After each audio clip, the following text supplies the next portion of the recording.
భగవంతుడి యొక్క సహనం చూడండి ఎలా చూస్తారంటే, భగవంతుడి గురించి పెద్దలు చెబుతారమ్మా ఒక్క మాట, మనం ఒక్క అడుగు ముందుకేస్తే ఆయన 10 అడుగులు మన దగ్గరికి వస్తాడమ్మా, అంత దయ, అంత దయ. అందున వెంకటేశ్వర స్వామి అంటే కరుణ. గడ్డం దగ్గర మత్స చూడండి మీరు, ఎందుకు వచ్చిందండి ఆ మత్స? తాను ఆవు పాలు తాగితే గోపాలుడు వచ్చి ఆవును కొట్టకపోతే ఆవుకు అడ్డంగా తను నిలబడ్డాడమ్మా, అందుకని కర్ర దెబ్బ తగిలి వెంకటేశ్వర స్వామి గడ్డం మీద మత్స వచ్చింది. ఇప్పుడు మన ధర్మాన్ని మనం ఎంత బాగా చెయ్యాలి, చేస్తే భగవంతుడు కాపాడతాడని అర్థం. ఇప్పటికే ఆయన గడ్డం మీద మత్సని కిరీటం కంటే ఎక్కువగా ఆభరణంగా ధరిస్తున్నాడు.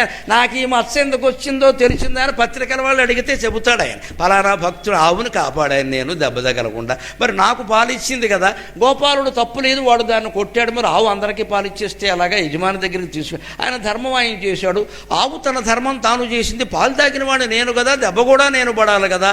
ఇలాగ మనం చేసిన తప్పుకు శిక్ష అనుభవించడానికి మనం ఎంతమంది సిద్ధంగా ఉన్నామో అంతమంది వెంకటేశ్వర స్వరూపులే.